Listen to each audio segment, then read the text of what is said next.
Olá pessoal, estou aqui novamente gravando mais um vídeo para vocês. Eu sou André Martins, da Coluna do Império. Hoje o título do nosso vídeo é O problema com a verdade é que a história só é contada pelo lado que vence a guerra. O que eu quero dizer com isso? É que muito que nos é passado nas escolas sobre acontecimentos históricos do passado nem sempre é verdade.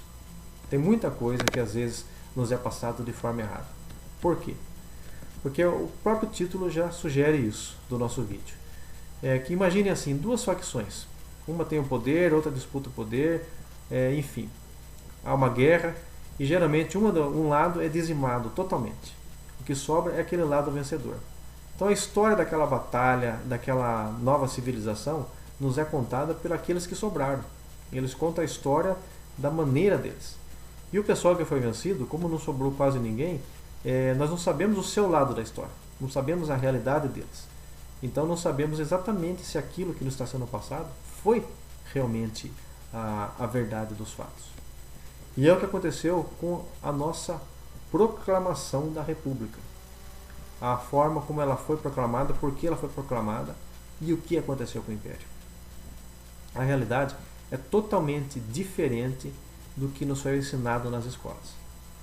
Só para refrescar a memória de vocês, nos foi dito que Dom Pedro II era um governante muito fraco, um governo muito relapso, que a monarquia era decadente, era atrasada, que os outros países republicanos do continente, do planeta, estavam prosperando muito e o Brasil estava ficando atrasado.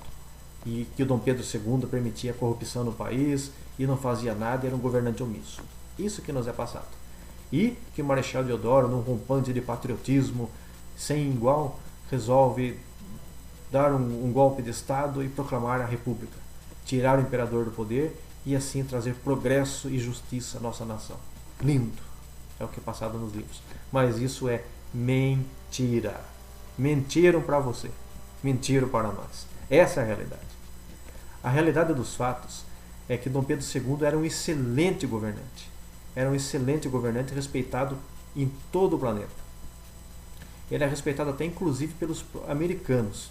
Teve uma eleição nos Estados Unidos que o nome para presidente da República Americana, os eleitores escreveram o nome de Dom Pedro II. Queriam que ele fosse imperador dos Estados Unidos, para vocês terem uma ideia.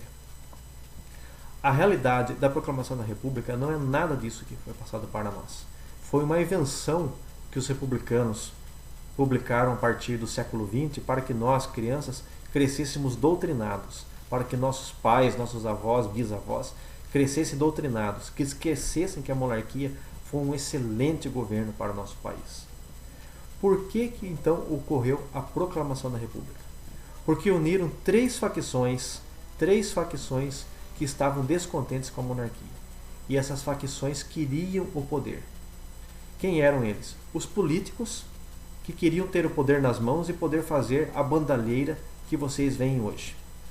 Esses políticos estavam descontentes com Dom Pedro II, porque Dom Pedro II, com o poder moderador, impedia que esses políticos conquistassem o poder e ficassem aprontando, roubando e fazendo tudo isso que fazem pelo nosso país. Os militares, poucos militares inclusive, descontentes com os salários, e queriam mais ascensão na vida política e também a legislação do Império não impedia. Quem representava esse pessoal era o Marechal Deodoro. E por último, os fazendeiros, donos de escravos, que estavam descontentes com a libertação dos escravos pela princesa Isabel um ano antes. Então o que acontece? Se juntaram essas três facções, todos eles se uniram e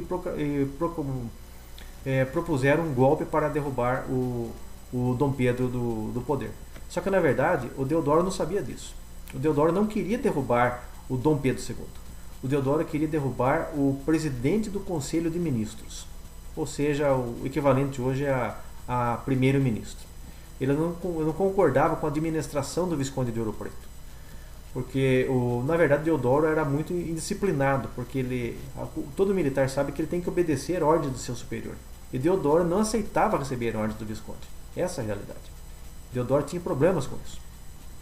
Enfim, esses políticos muito espertos, dentre eles o Rui Barbosa, Quintino Bocaiúva e outros aí, fizeram a cabeça do Deodoro para derrubar o primeiro-ministro. Então o que fez? Deodoro deu o golpe de Estado em 15 de novembro, aprisionou o primeiro-ministro, conseguiu aprisionar a família imperial, Dom Pedro II e seus netos, sua filha e tudo mais, deixou eles presos. E Deodoro, então, destituiu o primeiro-ministro e ficou esperando que Dom Pedro II tomasse a atitude de nomear um novo governo para assim, administrar o país. Então, nesse instante, foi o que o Deodoro fez. Ele derrubou o primeiro-ministro e ficou exigindo que Dom Pedro II proclamasse nomeasse um novo primeiro-ministro. Feito isso, ele foi para os seus aposentos descansar.